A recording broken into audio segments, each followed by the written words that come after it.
Greetings. I am an advocate for the anti-sin movement. These videos are not edited. They are AI assisted and read from script.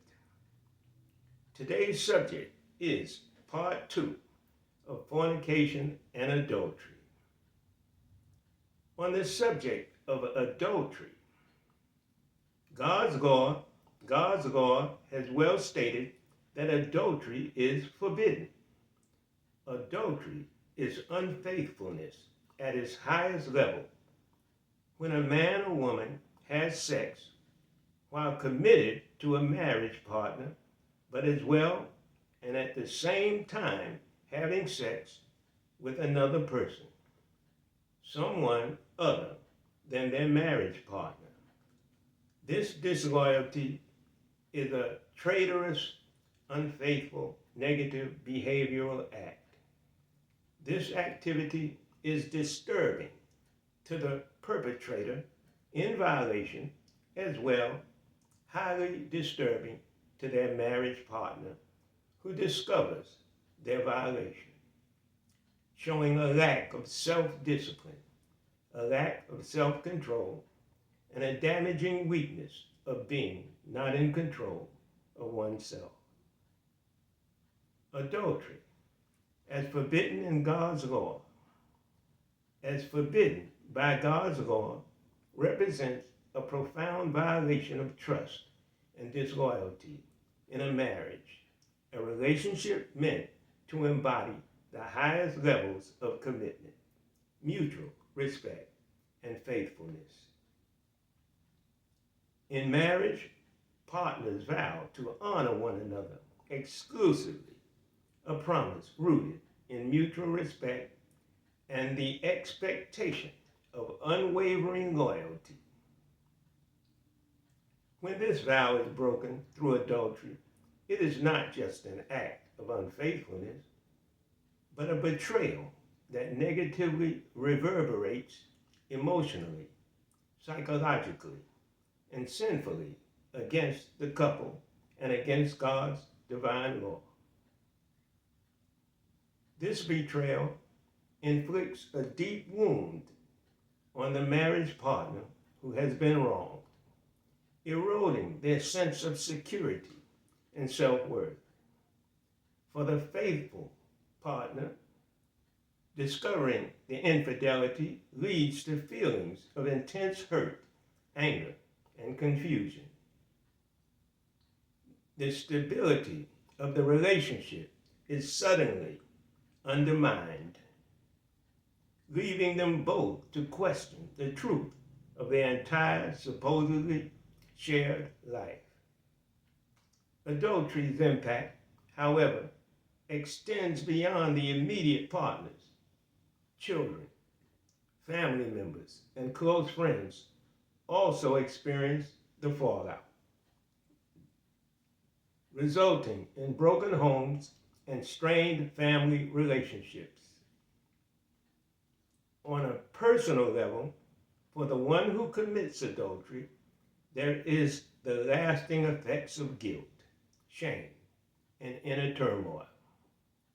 This inner disturbance arises because in violating the marital bond, we compromise our own integrity and disrupt the peace of mind that comes with living according to God's and one's own higher values. Adultery demands deception and secrecy, leading the person down a path of lies and hiding, which only deepens the sense of unrest.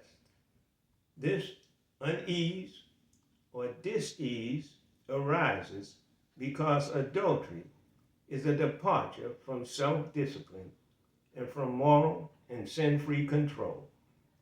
Succumbing to the temptations of infidelity reveals an inability or unwillingness to exercise restraint over one's impulses. God describes this behavior as slackness, weakness, and wrongdoing. This violation tears asunder and destroys marriage. God's law on adultery serves as a protective boundary, reminding individuals to uphold our commitment to one another with honor. The discipline required to remain faithful is not merely a matter of resisting temptation, but involves cultivating a deep respect for oneself and one's partner.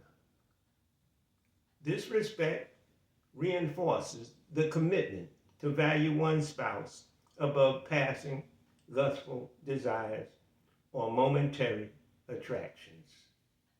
By honoring this commitment, individuals cultivate a self-discipline that strengthens not only the marriage bond, but also the inner character of godliness shared between both partners. Adultery, then, is not merely a personal failing or a lapse in judgment.